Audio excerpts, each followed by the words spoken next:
जो कफन कितने लाए हैं यहाँ से तब तक नहीं हटेंगे जब तक आयोग री एग्जाम के लिए नोटिफिकेशन नहीं जारी कर रहा। देखिए, बीपीएससी एक सेंटर पे एग्जाम कैंसिल कर देती है। अब उस पे बीपीएससी कहती है कि नया पेपर लेंगे और उससे एग्जाम देंगे। उससे क्या होगा, या तो आप पेपर उसी लेवल का पूछिएगा जो हम लोग से पूछे, तो वो हम लोग के साथ नाइंसाफी होगा।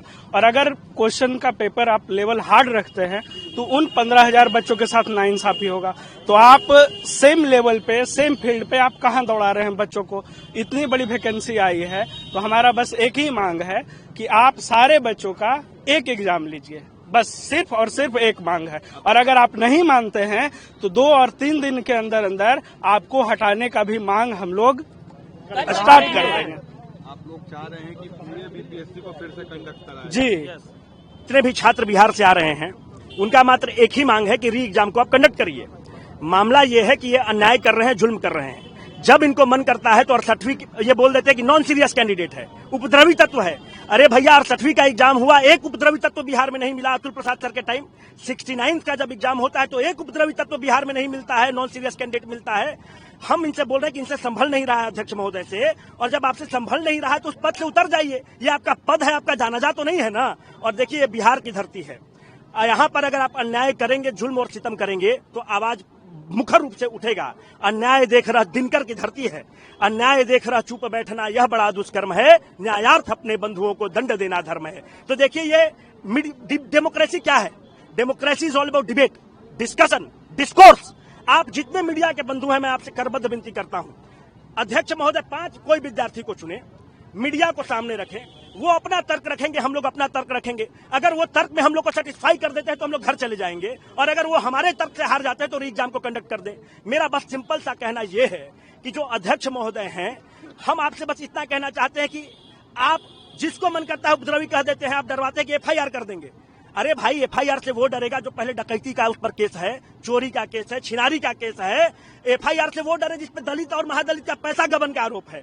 मेरा नाम रोहित है, हमारा पहले आप कैरेक्टर जांच कर लीजिए। इनका नाम है नालंदा से है, इनका कैरेक्टर जांच कर लीजिए। पर जो कह रहा है कि नॉन सीरियस कैंडिडेट है, उसका भी कैरेक्टर का जांच होना चाहिए कि उसका कैरेक्टर क्या है, उस पर कितना एफआईआर का केस है। हम सिंपल कहना चाहते हैं कि हम लोग नेता नगाड़ा नहीं है।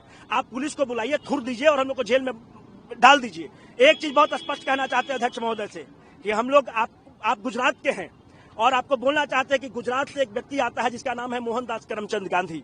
जब मोहनदास करमचंद गांधी बिहार पर आते हैं, जब उनके साथ युवा जुड़ता है, रेहड़ी वाला, पटरी वाला और ठेला वाला जुड़ता है, तो मोहनदास करमचंद गांधी महात्मा गांधी बनते हैं। तो याद रखिएगा, आपको पिटवाना है, एफआईआर करवाना है, जो करवाना है करवा लीजिए, पर हम लोग अब री एग्जामिनेशन करवा के मानेंगे। पहला हमारा डिमांड ये है कि हमारे एक डेलीगेशन को आप बुला लीजिए, मीडिया के सामने बात होना चाहिए। आप अंदर ले जाके पिटना स्टार्ट करते हैं। अरे कितना जुल्म करेंगे भाई, पीट कर मार दीजिए, यही तो कर सकते हैं। विद्यार्थी को पीट कर आप मार दीजिए, खत्म कर दीजिए। दूसरी बात यह है, ये क्वेश्चन क्या पूछते हैं, ये इस बार का क्वेश्चन है जिसमें डीएसपी और एसडीएम बनता है कि मिनिस्टर ऑफ टेक्सटाइल का नाम क्या है। तो अब अगला क्वेश्चन जो बापू सभागार में होगा उसमें क्वेश्चन रहेगा कि चिराग पासवान का मंत्रालय का नाम क्या है, तभी तो बराबर हो सकता है। अभी ये पूछे हैं कि जो जमुई की जो विधायिका है श्रेयसी सिंह, किस कॉन्स्टिट्यूएंसी से जीती हैं, तो अगला इनका क्वेश्चन यहाँ पर होगा कि चिराग पासवान किस कॉन्स्टिट्यूएंसी से जीते हैं, तभी तो बराबरी हो सकता है। ये डीएसपी बनने वाला क्वेश्चन है। हम आपको ये कहना चाहते हैं कि यहाँ पर आप बार बार बोल रहे हैं कि बापू सभागार एक सेंटर कैंसिल हुआ। He is projecting the things in a wrong fashion.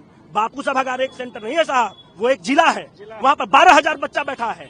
एक जिला का कैपेसिटी होता है 20 सेंटर का, और 20 सेंटर वहां पर अकेले है, क्योंकि एक सेंटर पे 500 बच्चा, 517 बच्चा होता है अगर आप कैलकुलेशन करेंगे तो वो एक जिला है। तो एक सेंटर कैंसिल नहीं हुआ है, एक जिला कैंसिल हुआ है। हम लोग क्या कहना चाहते हैं इनसे कि एसडीएम बना दो, डीएसपी बना दो, आरओ बना दो। हम लोग बस ये कहना चाहते हैं कि भैया एक फेयर एग्जाम कंडक्ट कर लो, नॉर्मलाइजेशन मत करो। जो 12,000 बच्चा, आप जाकर एक बार देख लीजिए, 66वीं में एक बार एग्जाम कैंसिल हुआ है औरंगाबाद सेंटर का।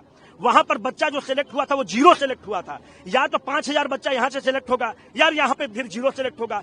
किसी भी स्थिति में अन्याय हो रहा है विद्यार्थियों के साथ। आयोग का कहना है कि बाकी सेंटर्स पर तो कुछ मिसबिहेव हुआ नहीं। अरे कैसे?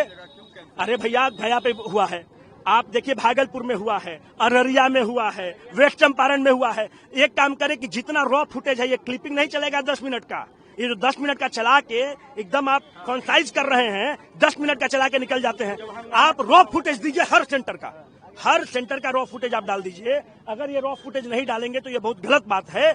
इनको री एग्जाम कंडक्ट करना पड़ेगा। इनके पास कोई विकल्प नहीं है, क्योंकि हम लोग संकल्पित हैं इस बार। और एक चीज और आप मान लीजिए, जिसकी मति और गति सत्य की होती है उसका सारथी श्री कृष्ण होता है। हम लोग का कोई नहीं है, हम लोग का श्री कृष्ण सारथी है, भगवान सारथी है।